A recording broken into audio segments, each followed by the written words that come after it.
এই জ্বালায় তো বাঁচি না, আগে তো ছিল হাসি না, খুব মেরেছে জ্বালিয়ে, লাস্টে গেল এই যে পালিয়ে একবারে চলে গিয়েছে দিল্লি। জনগণে কইয়াছে যে এইবার ঠিক পাবে এই দেশে ফিরলি। গ্রামের একটি চায়ের দোকানে এভাবেই মানুষকে আনন্দ দিচ্ছেন ওলিয়ার রহমান।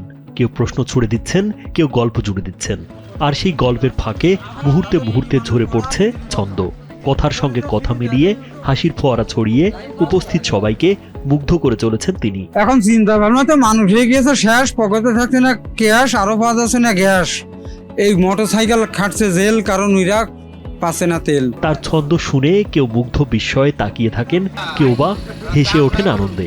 এমনই সহজ, প্রাণবন্ত আর জাদুকরী ছন্দে মানুষের হৃদয়ে জায়গা করে নিয়েছেন ঝিনাইদহ সদর উপজেলার মহারাজপুর ইউনিয়নের হরিপুর গ্রামের ছন্দের জাদুকর ওলিয়ার। মাইকে মরতে বুঝতে শুদ্ধ, কারণ সারা দেশে বেঁচে গিয়েছে যুদ্ধে।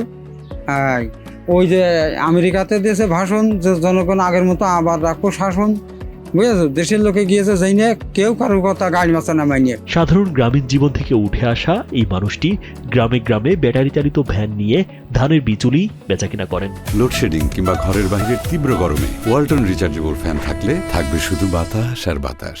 আর সুযোগ পেলেই মানুষকে এমন ভাবে আনন্দ দেন তিনি। ছোটকালে পড়িনি বই, এই বড় হয়ে এরম কথা কই। ওই সময় ছিল অভাব, আর এখন দিয়ে মতি আছে জবাব।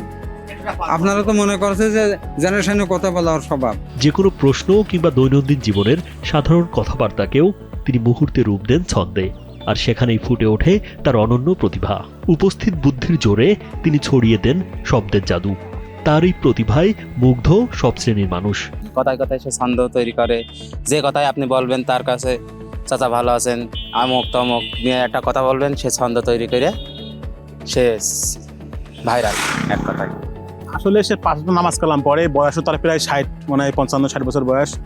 আমি মহান আল্লাহ পাকের কাছে দোয়া করি, চাই যে সে যেন সুস্থ থাকে। আসলে এটা তো আল্লাহ প্রদত্ত একটা জ্ঞান, এটা সকলের ভিতরে আল্লাহ দেয় না।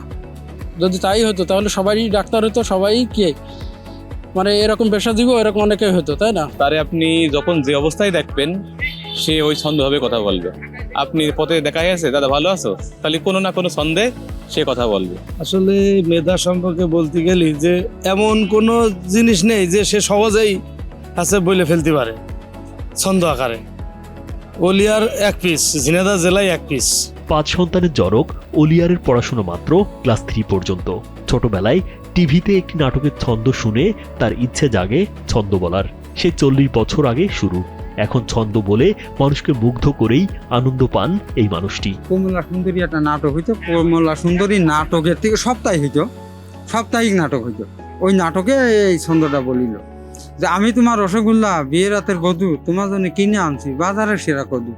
ওই খুব ভালো লাগলো শুনতে, ওই নিয়ে আলোচনা করতে করতে এই স্থানীয় ইউনিয়ন পরিষদ থেকে এই ছন্দের জাদুকরকে সাধ্যমতো সহযোগিতা করার আশ্বাস দেন এই জনপ্রতিনিধি। ব্যক্তিগতভাবে সে একজন ভালো মানুষ, সকলের সাথেই তার আচরণের সকলেই প্লিজড এবং সবার সাথেই একটু হাসি আনন্দ দিয়ে কথা টথা বলে, যার নামই হচ্ছে যে ছন্দ ওলিয়ার। তো যে কারণেই সকলের কাছে সে একজন প্রিয় মানুষ। সেই ক্ষেত্রে তার সুবিধা অসুবিধা অনেক বিষয় সে আমার সাথে শেয়ার করে।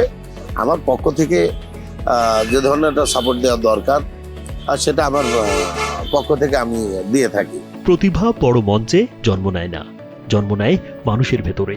আর সেই প্রতিভা যখন মাটির গন্ধে, মানুষের ভাষায়, তার ছন্দে, জাদুতে ধরা দেয়, তখনই সৃষ্টি হয় এমন এক বিস্ময় যার নাম ছন্দের জাদুকর ওলিয়ার।